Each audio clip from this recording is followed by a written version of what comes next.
Hello guys, good morning. कैसे हैं आप? आज जिस टॉपिक को हम लोग देखेंगे वो है अकाउंटिंग सिस्टम। ठीक है। और आप मेरा यूट्यूब चैनल में भी हमको आप वॉच कर सकते हैं। मेरा यूट्यूब चैनल है कॉमर्स पॉइंट बाय संतोष गुप्ता। और इंस्टाग्राम आईडी है com_mercy point। आप जब भी चाहें तो आप इसमें भी जा करके देख सकते हैं हमको। आज जिस टॉपिक्स को हम लिए हैं इसको बोला जाता है कि backbone of accounting. Accounting system is the backbone of accounting. यदि आपको सिस्टम का नॉलेज नहीं है तो आप ट्रांजैक्शन रिकॉर्ड नहीं कर सकते हैं बिजनेस में। तो यहाँ हम लोग सबसे पहले ये जानने का कोशिश करेंगे कि व्हाट इज अकाउंटिंग सिस्टम। तो यहाँ हम इसको डिफाइन करेंगे तो हम बोल सकते हैं rules and regulations. Rules and regulation through which we can record through which we can record transactions of the business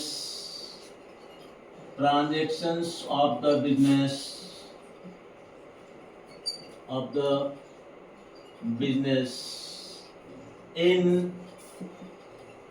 a systematic manner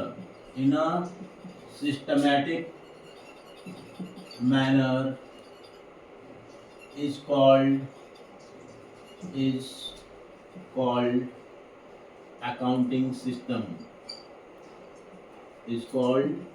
accounting system. तो ये डेफिनेशन क्लियर कर रहा है कि वो रूल एंड रेगुलेशन जिसके बेसिस पर हम बिजनेस के ट्रांजैक्शंस को प्रॉपर मैनर में, सिस्टमैटिक मैनर में हम रिकॉर्ड करें तो वो आपका क्या कहलाएगा? अकाउंटिंग सिस्टम कहलाएगा। तो आपका जो अकाउंटिंग सिस्टम है वो दो पार्ट में डिवाइड हो जाता है। Accounting system are basically divided in two parts. Accounting systems are basically divided in two parts. First one is the cash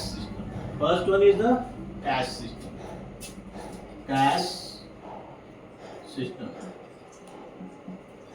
And second one is the accrual system.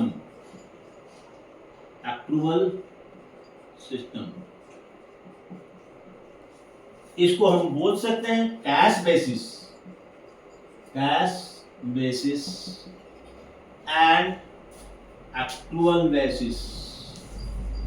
and accrual basis। ठीक है, आप cash basis बोल लो या accrual basis बोल लो। Cash basis, accrual basis, cash system, accrual system. That means what is cash basis? जो हम लोग बिजनेस के ट्रांजैक्शंस को रिकॉर्ड करते हैं और वो सिस्टम जहां हम केवल और केवल कैश ट्रांजैक्शंस रिकॉर्ड कर सकते हैं तो उसको हम बोलते हैं कैश बेसिस या कैश सिस्टम। उसको क्या बोलते हैं? कैश बेसिस या कैश सिस्टम। तो यहां हम बोलेंगे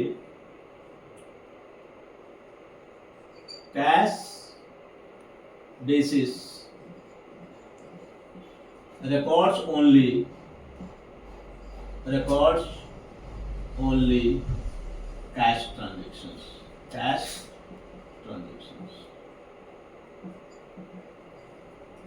Okay.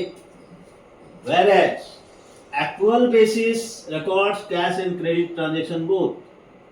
Accrual basis records cash and credit transactions both.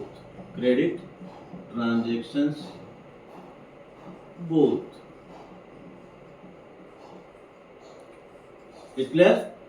तो हम यहाँ देख पा रहे हैं कि आपका जो कैश बेसिस है वो ओनली कैश ट्रांजैक्शंस रिकॉर्ड करेगा और एक्चुअल बेसिस जो है वो कैश एंड क्रेडिट ट्रांजैक्शंस दोनों रिकॉर्ड करेगा। बहुत सारा बिजनेस ऐसा है जहाँ ओनली कैश ही ट्रांजेक्शन होता है, बहुत सारा बिजनेस है जहाँ कैश और क्रेडिट ट्रांजेक्शन पे रिकॉर्ड होता है। बट ये कहना बिल्कुल ही गलत होगा कि कोई बिजनेस ओनली कैश ट्रांजेक्शन करता है। कोई भी ऐसा बिजनेस नहीं है जहां ओनली कैश ट्रांजेक्शन होता है। कैश एंड क्रेडिट ट्रांजेक्शन दोनों ही होता है। हाँ, मेरा जो सिस्टम डेवलप है वो कैश सिस्टम के लिए अलग है, एक्चुअल सिस्टम के लिए अलग है। तो अब हम यहाँ पर देख रहे हैं कि कैश सिस्टम आपका दो पार्ट में डिवाइड हो जाता है।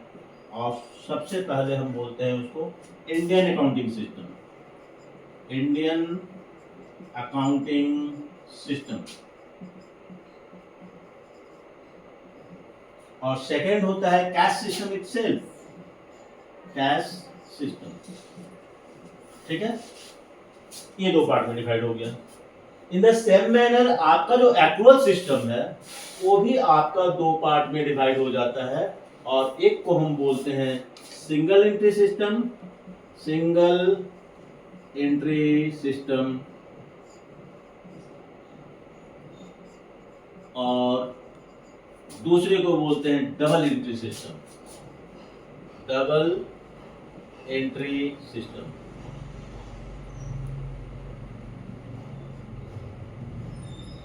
Okay, single entry system is also known as incomplete accounting for incomplete records, accounting for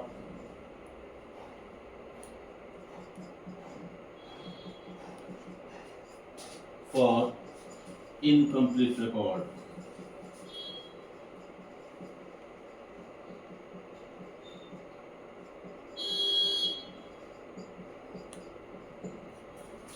Single entry system is also known as accounting for incomplete records। ये आपका 11th का एक टॉपिक है। आप जब ग्रेजुएशन लेवल में जाओगे तो ये टॉपिक रिपीट होगा बट एडवांस फॉर्म में होगा। वहां हम लोग ये सीखते हैं कि how single entry system converted into double entry system. अब यहाँ आते हैं लोग double entry system. Double entry system ये आपका 5 नामों से जाना जाता है, 5।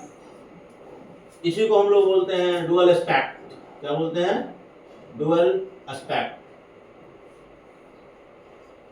इसी को हम लोग बोलते हैं golden rules of accounting, golden rules of accounting.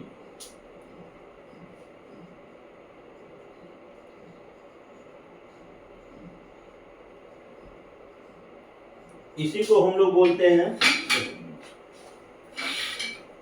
Fundamental approach of accounting, fundamental approaches of accounting.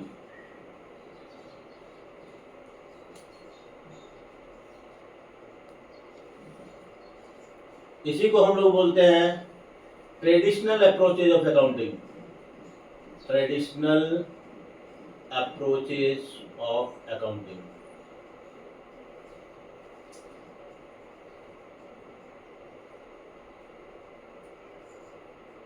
Okay, तो हम यहां पर देख पा रहे हैं कि आपको जो अकाउंटिंग सिस्टम है दो पार्ट में डिवाइड हुआ, cash system, actual system. Cash system को हम किस नाम से बोले? Cash basis. एक्चुअल सिस्टम को किस नाम से रखना है? Actual basis. तो हम यहाँ क्या देखें? Cash basis records only cash transactions. On the other hand हम क्या देख पा रहे हैं कि actual basis record cash and credit transactions both. इसमें कैश क्रेडिट दोनों रिकॉर्ड होगा, इसमें केवल कैश ट्रांजैक्शंस रिकॉर्ड होगा। अब आइए हम लोग यहाँ यदि बिजनेस के फॉर्म की बात करें तो हमारे पास में दो फॉर्म होता है, ठीक, जिसको हम लोग बोलते हैं organisation of the business. Okay, तो यहाँ पर हम लोग थोड़ा सा ऑर्गेनाइजेशन के अबाउट टॉक करेंगे। ऑर्गेनाइजेशन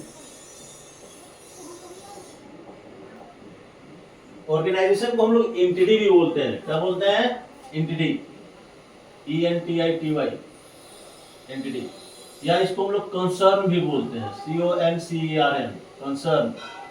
ओके, तो आपका जो ऑर्गेनाइजेशन है, एंटिटी है या कंसर्न है, आप जिस नाम से भी बुला लो, सबका मीनिंग एक है, ठीक है, सबका मीनिंग एक है। दैट मीन्स वो प्लेस जहां हम बिजनेस करते हैं, वो प्लेस जहां हम बिजनेस करते हैं, that place may be constructed और may not be constructed. That means a particular place where the transactions of business takes place is known as entity or organizations. और कंसर्न। तो अब आते हम लोग बात समझ गए कि जितने भी तरह के आपका जो कंसर्न होगा वो कंस्ट्रक्टेड फॉर्म में भी हो सकता है और अनकंस्ट्रक्टेड फॉर्म में भी हो सकता है। जैसे एक बिल्डिंग बना के हम लोग अपना बिजनेस कर रहे हैं तो वो आपका कंस्ट्रक्टेड हुआ। अब मार्केट में हम शॉप लगा करके बिजनेस कर रहे हैं, वो क्या है, वो ओपन प्लेस पे, तो वो क्या हो गया, अनकंस्ट्रक्टेड। तो आपका बिजनेस कहीं भी हो सकता है, अनकंस्ट्रक्टेड प्लेस पे भी हो सकता है और कंस्ट्रक्टेड प्लेस पे भी हो सकता है। बट ये जो ऑर्गेनाइजेशन है ये दो पार्ट में डिवाइड हो जाता है। एक को हम लोग बोलते हैं प्रॉफिटेबल ऑर्गेनाइजेशन। क्या बोलते हैं?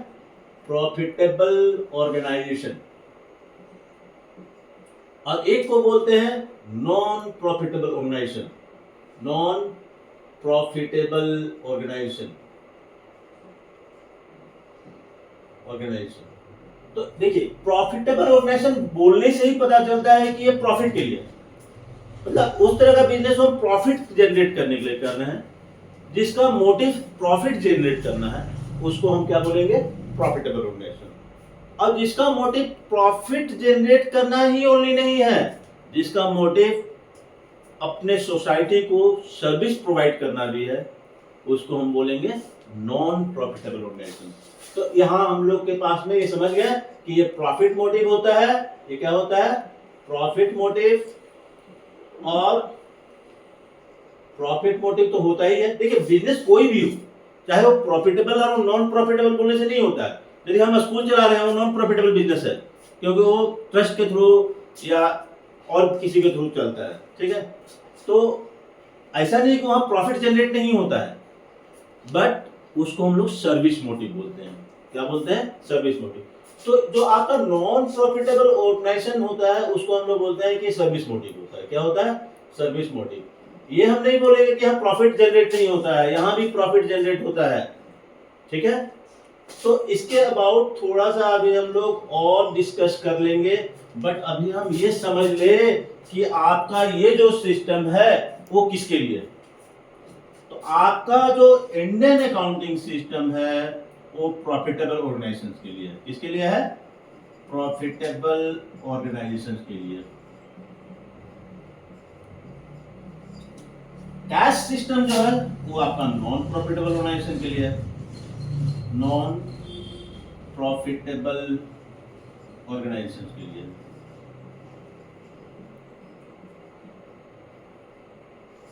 सिंगल एंट्री सिस्टम जो है ये भी आपका प्रॉफिटेबल ऑर्गेनाइजेशन के लिए है।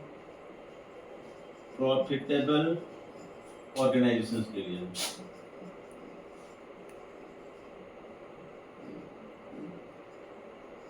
ठीक है।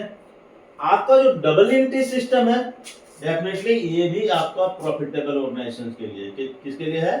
ये प्रॉफिटेबल ऑर्गेनाइजेशन के लिए। प्रॉफिटेबल ऑर्गेनाइजेशन के लिए। यहां तक हमको क्लियर है?